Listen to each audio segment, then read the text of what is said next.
Hotel haunted भाग 14। इस कहानी के लेखक हैं प्रेम राठौड़। अंकिता की चीख सुनकर वे तीनों चौंक जाते हैं और आवाज़ की दिशा में दौड़ने लगते हैं। वहाँ पहुंचकर देखते हैं तो अंकिता ज़मीन पर बैठे हुई थी। उसकी आंखें डर की वजह से खुली की खुली रह गई थी। इतने ठंडे मौसम में भी उसका चेहरा पसीने से तरबतर था।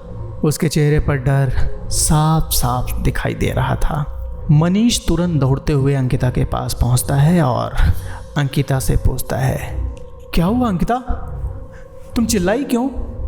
पर अंकिता ने अभी भी मनीष के सवाल का कोई जवाब नहीं दिया था। वो बस उन झाड़ियों की ओर अपना मुंह करके बैठी हुई थी। मनीष एक बार उन झाड़ियों की ओर देखता है पर उसे कुछ दिखाई नहीं देता है। वो फिर से अंकिता के दोनों कंधों को पकड़कर जोर जोर से कहता है, अंकिता, अंकिता। मनीष की आवाज़ सुनकर अंकिता होश में आती है और मनीष के चेहरे को देखती है। मनीष फिर अपना सवाल दोहराता है, क्या हुआ, तुम इतनी डरी क्यों लग रही हो? उसके जवाब में अंकिता फूलों के पास झाड़ियों की ओर उंगली दिखाते हुए कहती है, वो वहाँ। इतना कहकर वो फिर से चुप हो जाती है। मनीष फिर उससे पूछता है, वहाँ क्या अंकिता? अंकिता अपने आप को संभालते हुए वो एक लंबी सांस लेते हुए वो कहती है, वहाँ झाड़ियों के पास नीचे मैंने किसी की कटी हुई उंगली देखी। अंकिता का यह जवाब सुनकर मनीष के साथ राज, रिया दोनों चौंक जाते हैं। यह सुनकर अब रिया को भी थोड़ा डर लगने लगा था। अंकिता की बात सुनकर मनीष उसे उठाता है और उन फूलों की ओर ले जाने लगता है। वहाँ पहुंचकर वो नीचे बैठकर फूलों के पास मिट्टी इधर उधर करके चेक करने लगता है पर उसे कुछ दिखाई नहीं देता। वो अंकिता की ओर देखते हुए कहता है, अंकिता, यहाँ पर तो कुछ नहीं है, तुम्हें कोई ज़रूर वहम हुआ होगा। अंकिता को यह बात सुनकर एक झटका सा लगता है। वो हिम्मत करके खड़ी होती है और वहाँ झाड़ियों के पास आकर देखने लगती है।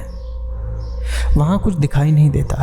अंकिता मनीष की ओर देखकर कहती है, मनीष, मेरा यकीन करो, मैंने यहीं पर उंगली देखी थी, उस पर खून लगा हुआ था और वो यही मिट्टी के ऊपर पड़ी हुई थी। मनीष अंकिता की बात का जवाब देते हुए कहता है, तुम्हारा कहना ठीक है अंकिता, पर तुमने खुद देखा कि यहाँ पर कुछ नहीं है। मुझे लगता है तुम्हें ज़रूर कोई वहम हुआ होगा। आज पहले तो हम इतनी दूर से ट्रैवल करके यहाँ आए और हम पार्टी की वजह से तुम भी ज़रूर थक गई होगी, इसलिए तुम्हें कोई भ्रम हो गया होगा। मनीष की बात सुनकर अंकिता कुछ और देखने लगती है पर उसे कुछ दिखाई नहीं देता, इसलिए वो मनीष की ओर देखकर कहती है, हाँ, शायद तुम ठीक कह रहे हो, मुझे ही कोई वहम हो गया होगा। अंकिता की बात सुनकर मनीष अंकिता से कहता है, तो फिर चलो कमरे पर जाकर थोड़ा आराम कर लेते हैं, अब मुझे भी नींद आ रही है और वैसे भी कल ऊटी घूमना है तो आराम कर लेंगे तो अच्छा होगा। मनीष की बात सुनकर अंकिता भी अपना सिर हाँ में हिलाती है। मनीष राज और रिया की ओर देखता है तो उन्हें भी अब रिलैक्स फील हो रहा था। मनीष उन लोगों से कहता है कि तुम दोनों का कल क्या प्लान है? राज मनीष से कहता है, हम लोग भी ऊटी घूमने जा रहे हैं। यह बात सुनकर मनीष उनसे कहता है, तो फिर क्यों ना हम सब साथ में चले, इसी बहाने घूमना भी हो जाएगा और जान पहचान भी बढ़ जाएगी। मनीष की बात सुनकर राज मनीष से कहता है, यह तो बहुत अच्छा आइडिया है, तो हम लोग कल सुबह 9 बजे तैयार रहेंगे। यह सुनकर मनीष उससे कहता है, ठीक है, तो कल सुबह 9 बजे नीचे हॉल में मिलेंगे। फिर दोनों को गुड नाइट कहकर राज और रिया वहाँ से चले जाते हैं।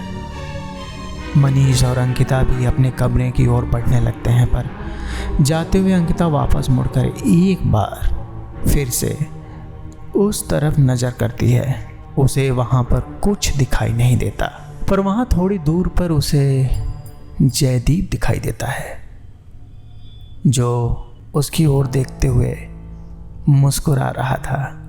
इतनी रात में उस जगह पर जयदीप का होना उसे अजीब लग रहा था। उसे देखकर अंकिता डर गई, पर मनीष को इस बारे में बताना ठीक नहीं लगा उसे। मनीष और अंकिता पार्टी हॉल में पहुंचते हैं तो देखते हैं कि पार्टी अब खत्म हो चुकी थी। सभी कपल अपने रूम में चले गए थे। स्टाफ बॉय सभी चीज़ें और सामान इधर उधर रखने में लगे हुए थे। दोनों हॉल में से चलते हुए अपने रूम की ओर जाने लगते हैं। रूम पर जाकर मनीष घड़ी में देखता है तो 2 बज रहे थे।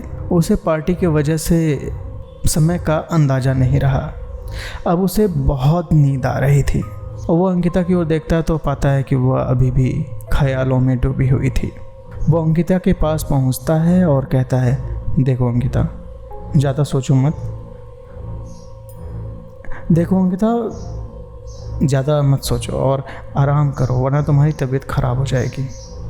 उसकी बात सुनकर अंकिता अपना सिर हाँ में हिलाती है और गुड नाइट कहकर मनीष सो जाता है। पर अंकिता को नींद ही नहीं आ रही थी।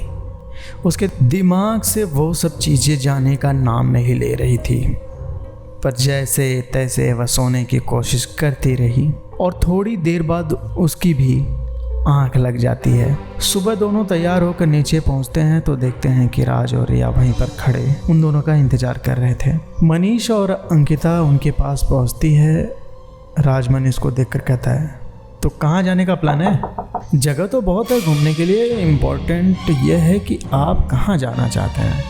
यहाँ घूमने के लिए इतनी जगह हैं कि 1 हफ्ता भी कम पड़ जाएगा। यह सुनकर वो दोनों हंसने लगते हैं। मनीष फिर जाकर पार्किंग की ओर अपनी गाड़ी लेकर आता है और उसके बाद वे चारों गाड़ी में बैठकर घूमने के लिए निकल जाते हैं। नीलगिरी की पहाड़ियों में बसा यह हिल स्टेशन बहुत खूबसूरत जगह है। सुंदर नज़ारे, विशाल चाय के बागानों और शांत झील से लेकर बड़े उद्यानों तक यहाँ घूमने के लिए बहुत जगह है।